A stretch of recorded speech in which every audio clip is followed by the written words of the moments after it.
C and 3 S's. And after that, I started getting really politically involved, and started to look up to people like Congressman Ron Paul as a hero of mine.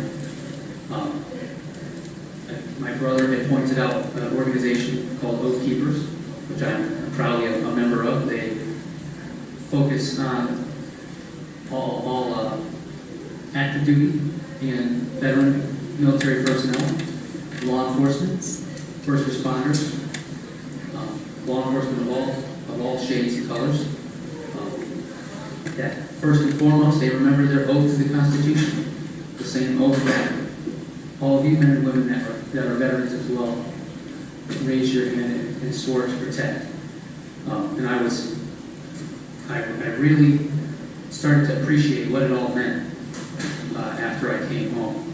I knew what it meant before I went in, but I really knew what it meant afterwards. And really began to study our Constitution and came to realize how beautiful of a document it is. And I think it's the finest recognition of individual human rights that we've ever assembled. And I really started getting involved politically because I was concerned about where our nation was headed in terms of liberty and the size of our government and what it was doing to its citizens. And I was worried that liberty was fading and tyranny was rising. I kind of had a bummed out look on life.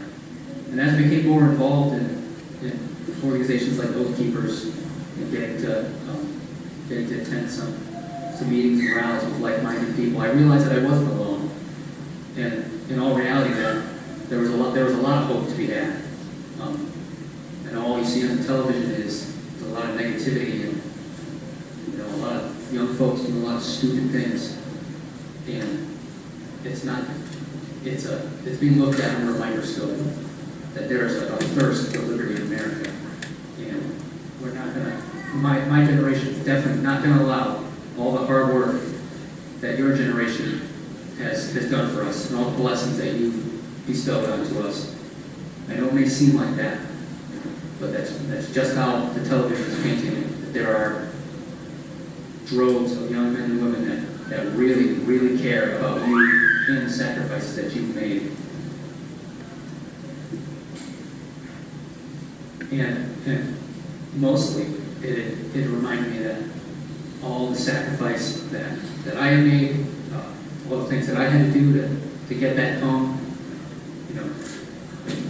Dale Griffin not making it back, it wasn't in vain. I felt that it was all worth it in the end. So that was essentially why I joined. In the end, it all came full circle, and I was glad that I had done it. I wouldn't trade a lot of those experiences for the world. There was some of the worst things that's ever happened to me in my life, but also some of the best friends I've ever made. I learned who I was. I got to really challenge myself, and I grew up quick. I learned that what's really important, my family and my child, and really to hell with everything else, my freedom. That's all I really care about.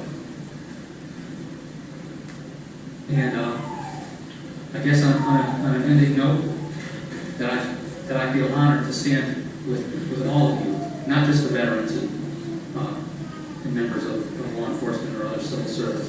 You've all had a hand in getting me to where I am today. And your generation has been through a lot.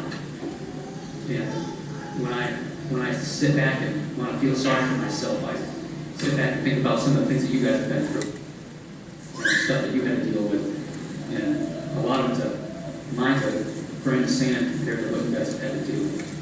So thank you, and I'm gonna defend this republic with my last breath, and we're not gonna forget about you guys. And I know I have a lot of respect for your generation, and don't always get to show it as much as I'd like to. It's easy to get caught up in life and keep you busy, but that's it. I'm Nick Saucier, and I guess that's my story. Thank you.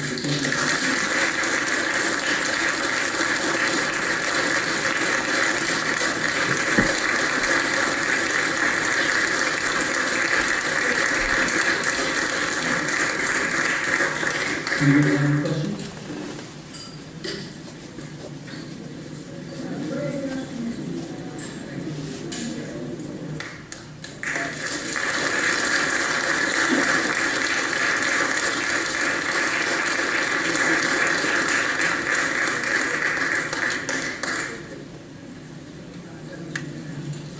I want to thank Nick and his family for being here.